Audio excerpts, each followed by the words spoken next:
d'être venu ici parce que donc, nous sommes dans le cadre de la semaine d'action et d'éducation, de semaine d'éducation et d'action de lutte contre le racisme et l'antisémitisme. Alors, c'est chaque année. Alors, en tant que militant associatif, c'est vrai que notre boulot, c'est l'action. C'est-à-dire que c'est des dispositifs sur lesquels on essaye quand même de participer. Bien avant, au-delà de ces dispositifs, c'est une action aussi qu'on fait au quotidien, au niveau de l'association. Je rappelle que c'est une association qui s'appelle SOS Casamance, à la base, la maison des associations qui nous a accueillis, parce que je pense qu'on fait partie de ces premières associations qui étaient là, la maison des associations. C'est ce qui crée le lien. On est toujours là, hein, bien qu'après, on est parti de la maison des associations pour se développer dans les quartiers, notamment au niveau de la Goutte d'Or, mais on a toujours nos racines ici. En tout cas, je remercie Mohamed, le directeur de la maison des associations. Malgré les contraintes, il nous a en tout cas permis d'avoir cet espace pour pouvoir en tout cas tenir cette table ronde-là. Donc je rappelle que je disais qu'il s'inscrit dans le cadre de la semaine, donc cette semaine qui a démarré, qui se termine aujourd'hui d'ailleurs, parce que demain c'est le 27, ça a commencé le 21, ça se termine le 27, donc aujourd'hui samedi. Pour nous c'est important effectivement de participer à la clôture de cette semaine-là avec le thème que nous avons voulu mettre effectivement à profit, qui veut dire lutter contre le racisme, l'antisémitisme dans un contexte de crise donc, que nous connaissons. On a parlé un peu de la crise sanitaire, on a parlé aussi de la crise, on va parler de la crise sécuritaire, puisqu'on est dans un monde aujourd'hui où la sécurité pose problème. Et puis on va parler également de la crise migratoire internationale, donc qui me paraît aussi très très important, qui est très très parlant comme sujet dans le contexte où nous sommes. Donc on va mettre à profit effectivement l'éclairage en tout cas l'éclairage de nos panélistes qui sont là avec des profils différents. Il y a Gabriel Mbaka qui va faire office de modérateur, pardon. Gabriel, merci d'avoir accepté. Et puis je laisserai à Gabriel effectivement le soin de présenter les panélistes et je vous remercie en tout cas pour vous autres d'être là avec nous. J'espère que ça va être très intéressant, très riche en termes d'échange. Et donc, Gabriel, je te donne la parole et je te laisse le soin effectivement de présenter le panélistes. Donc, c'est tout ça qui permet en tout cas de nous maintenir jusque-là et de continuer à travailler. En tout cas, merci à toutes ces personnes et puis merci aussi aux partenaires avec lesquels au quotidien on construit des choses, au quotidien on échange. Et je crois que c'est ça aussi la richesse du Lusiquet. Moi, je le dis souvent, je dis que le Lusiquet, c'est quand même un arrondissement assez particulier où il y a plein de choses, il y a plein de ressources. Il y a plein de ressources, donc ça veut dire qu'on peut se réaliser facilement dans le Lusiquet, on peut réaliser des projets d'ambition. Il suffit juste de rentrer dans le maillage. Et de ce point de vue, je crois que la maison des associations également est un outil extrêmement important pour accompagner l'initiative associative. Merci beaucoup. Merci. Merci. Merci beaucoup, merci. Maintenant, on va discuter. On a dit que c'est une table ronde, on va causer pour comprendre à travers différents angles ce que ça signifie, l'idée, racisme, discrimination, antisémitisme, en temps de crise sécuritaire, migratoire, sanitaire international. Et moi, ce qui m'intéresse, c'est ce qui marche dans l'humanité, ce qui peut nous permettre d'aller vers l'humanité, parce qu'on n'y est pas encore. On est là depuis très peu de temps. Les cailloux, les végétaux, les animaux sont là depuis bien longtemps avant nous. On est arrivé il y a un quart d'heure.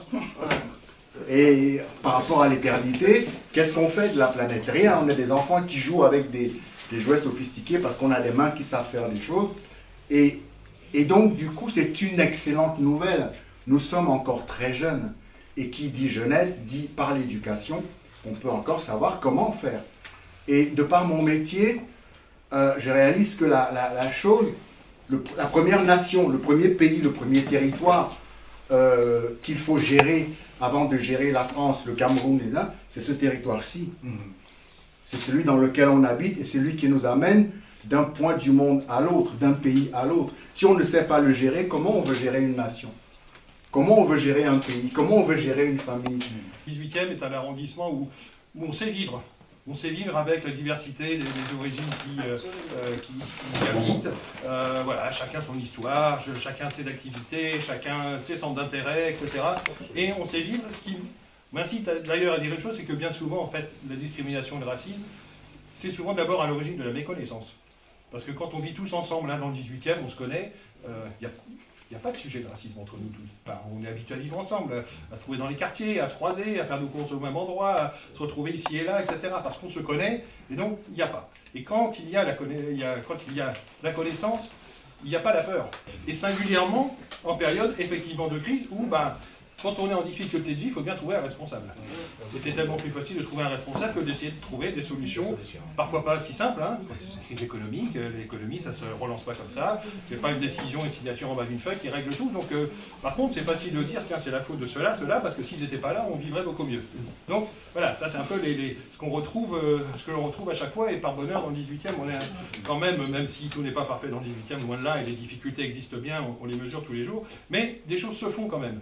Alors, je voudrais dire 3 choses, je vais aller assez vite pour ne pas te dire le micro trop longtemps, mais sur le 18e d'abord et sur Paris, je vais revenir sur un élément que vous évoquiez, madame, qui était les logements. Alors, il se trouve que moi je siège dans la commission qui attribue les logements à la ville de Paris.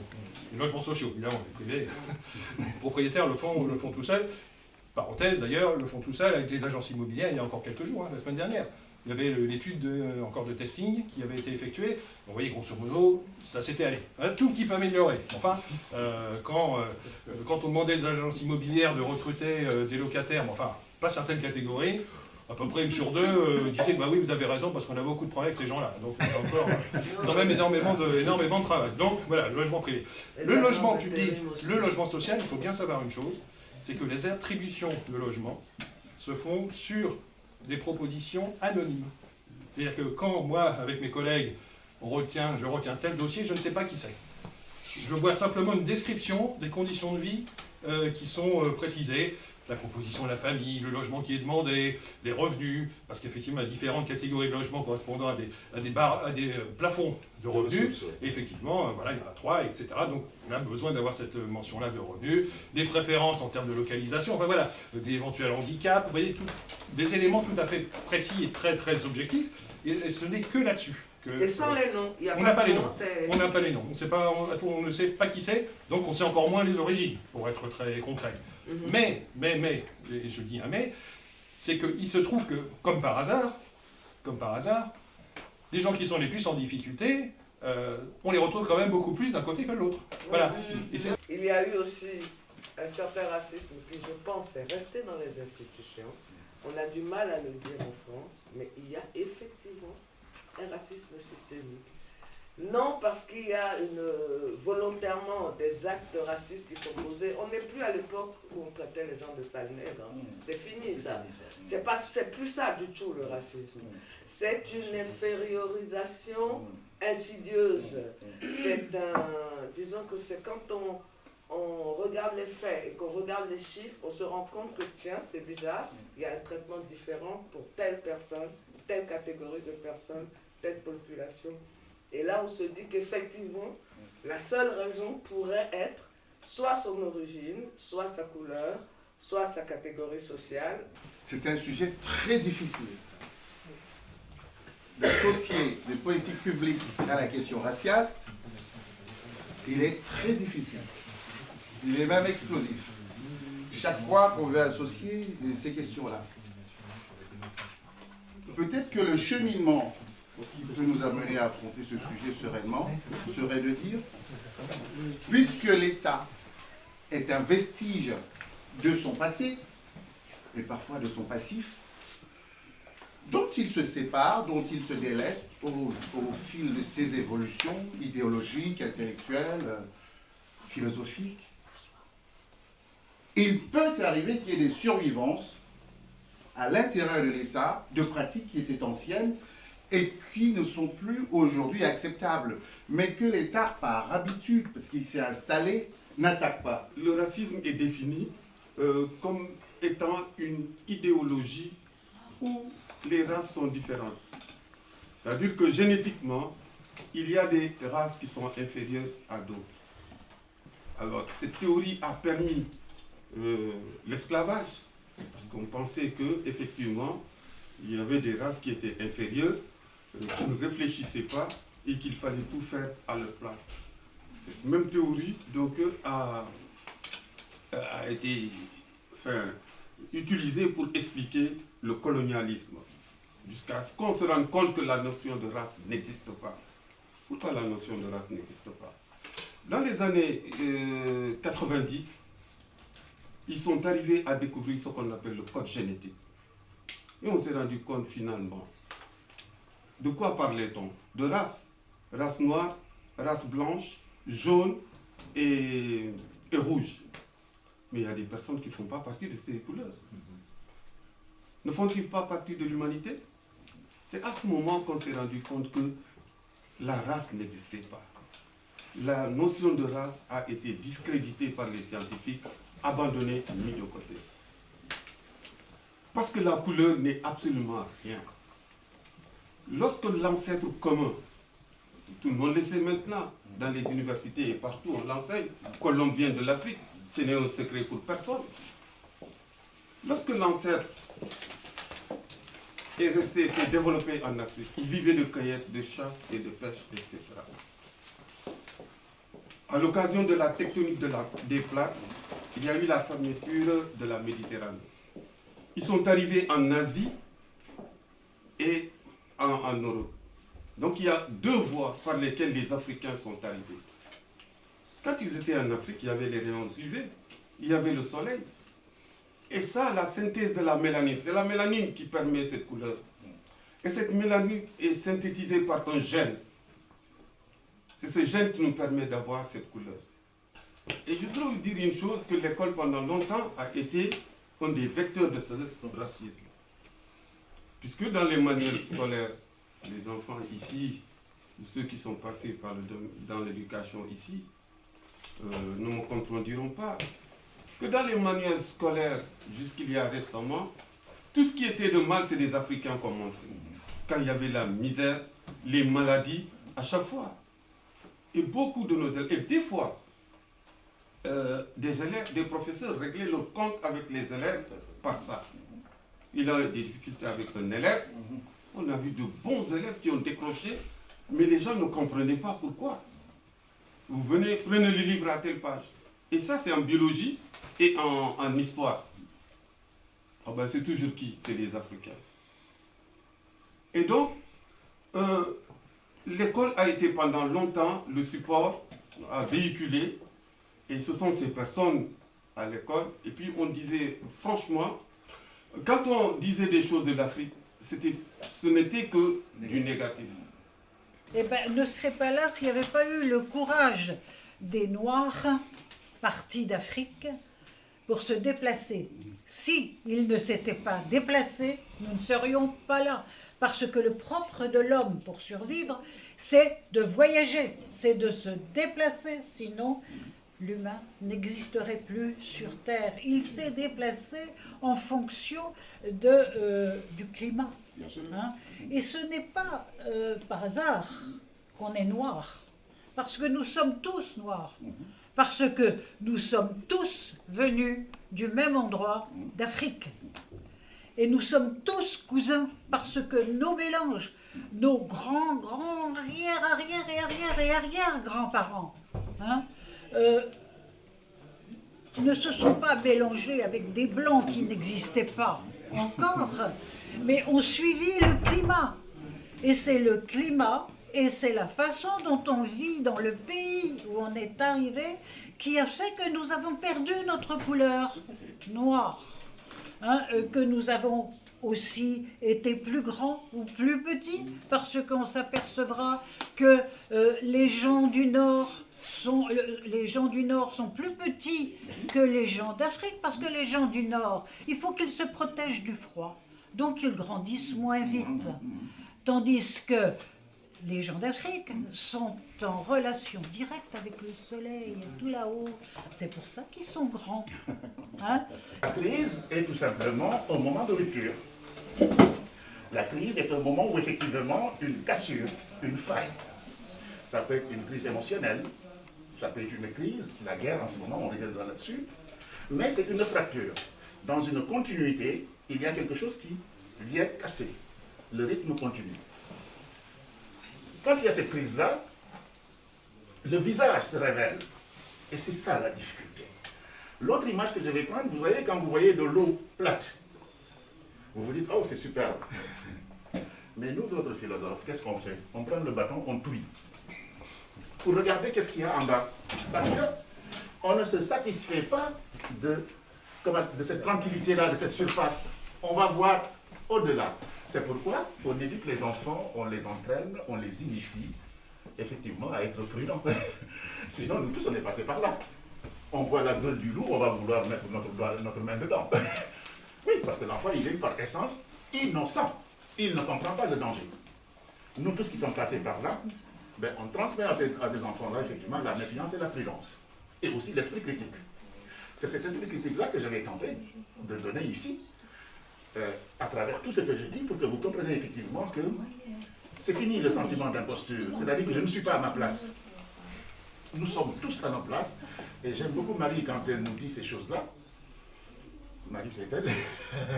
C'est pas pour la flatter. Quand elle le dit aux jeunes, parce que si, comme je le dis toujours et j'insiste, si vous ne vous connaissez pas, vous baissez toujours la tête. Je ne baisse jamais la tête. Pour l'association SOS Casamance, dans le cadre d'une petite réflexion sur la question du racisme et de la lutte contre les discriminations aujourd'hui, donc je l'ai réinscrit dans le contexte historique en rappelant les origines et les sources du racisme dans le cadre d'une histoire coloniale, une histoire marquée par l'esclavage et par l'immigration. J'ai souligné le fait que le racisme est aussi visible dans des éléments comme les différences d'espérance de vie que l'on peut trouver entre des pays africains et des pays occidentaux, ou même à l'intérieur d'un pays comme les États-Unis, où l'espérance de vie des Noirs américains qui est largement inférieure à celle des Blancs américains. Et donc j'ai souligné aussi comment ces enjeux-là se répercutaient dans toute une géopolitique que l'on a vu apparaître lors de la crise sanitaire, avec notamment des discours très racistes vis-à-vis du continent africain, également vis-à-vis des Chinois au départ du coronavirus. J'ai également apporté quelques pistes de solutions en soulignant comment, à travers une refonte totale de l'éducation et une prise en compte des enjeux mémoriels, privés et publics, eh bien, on pouvait apporter des réponses et des outils pour lutter contre le racisme. Donc c'était une très belle activité, un très bel événement, et j'espère qu'il en sortira également des résolutions qui pourront servir pour mener ce combat. Babylone, là où tu as capturé mes ancêtres, éparpillés partout sur la planète, aux Antilles, aux États-Unis, en Amérique du Sud, partout, Babylone. Tu as déchiré mon peuple ancestral. Babylone, là où tu as humilié mon grand-père, ma grand-mère, là où tu as violé mes ancêtres, Babylone. Babylone, là où ma mère s'est mise à genoux pour me donner le droit de vivre, où elle a tout accepté pour que moi aujourd'hui je sois libre, Babylone. Où mon père s'est abaissé pour qu'aujourd'hui je sois libre, Babylone. Babylone, mes ancêtres étaient enchaînés. Moi aujourd'hui, je n'ai point ces chaînes. Ni aux pieds, ni autour de mon cou, Babylone.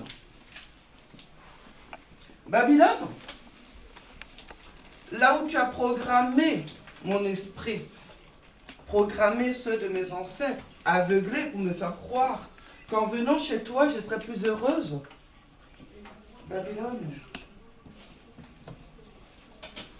tu m'as fait quitter la terre de mes ancêtres. Babylone, tu m'as déprogrammé.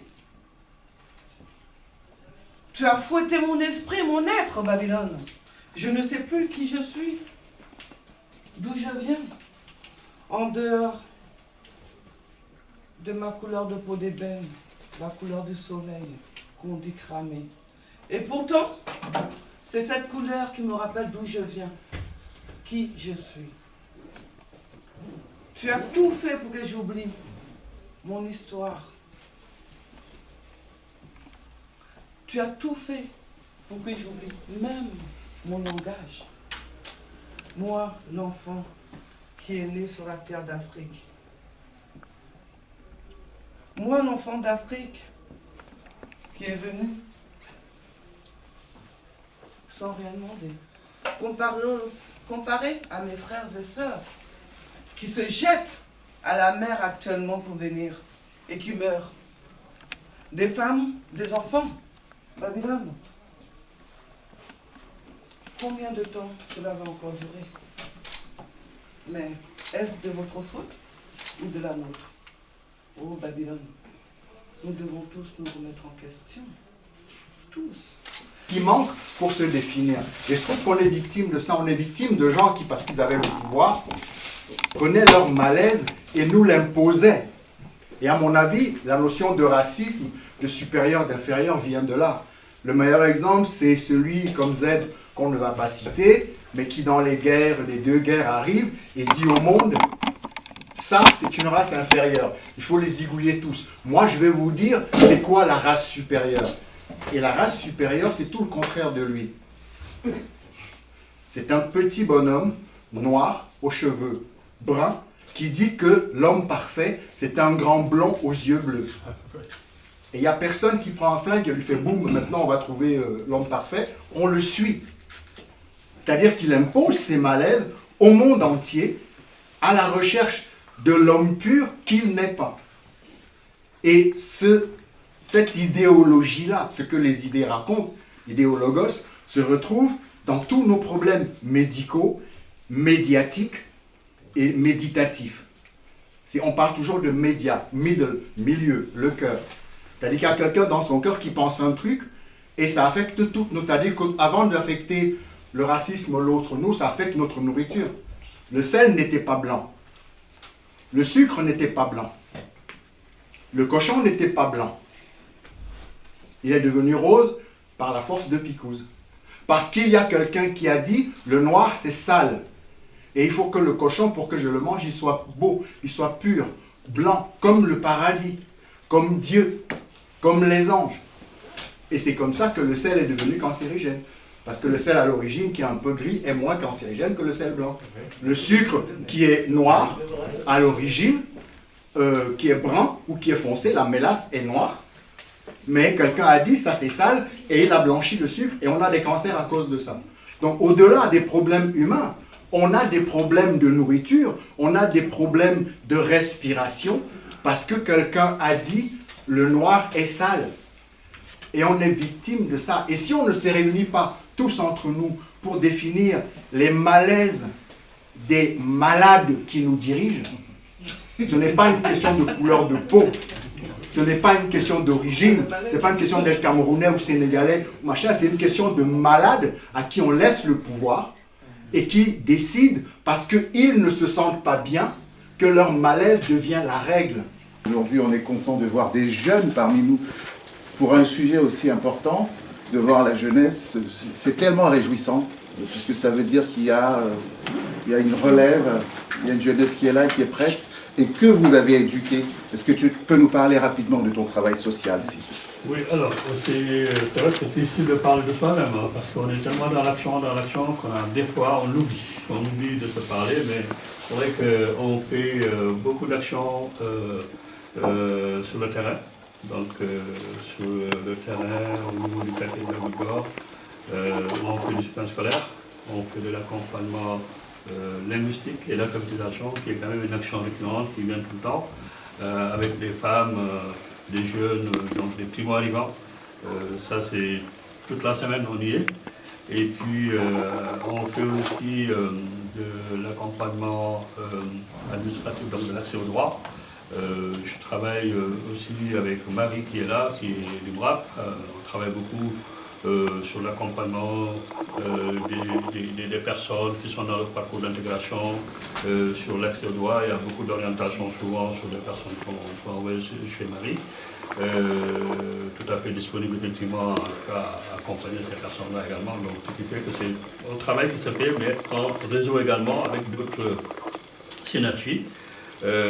Donc c'est au quotidien, c'est quelque chose qu'on fait au quotidien, et au-delà de ça, il y a plein d'actions aussi qui se développent derrière, hein, notamment sur le bien-être de la femme, parce qu'avec des actions comme la vente solidaire aussi qu'on fait, pour permettre effectivement de remobiliser un peu le moral des ménages, pour ceux qui n'ont pas de bourse assez importante, mais qui ont envie d'accéder à un certain nombre de produits, tout ça. Donc on a aussi cette possibilité-là, en tout cas, de mettre à disposition de toutes ces personnes-là. Donc vraiment, c'est un travail... Des vêtements, des produits d'hygiène, oui, c'est ça. Beaucoup de choses. Il y a beaucoup de choses. Donc ça veut dire qu'après, on est sur le terrain, on est acteur, donc c'est au quotidien qu'on travaille. Et on le fait aussi grâce à ces jeunes qui sont engagés à nos côtés, du service civique, des bénévoles.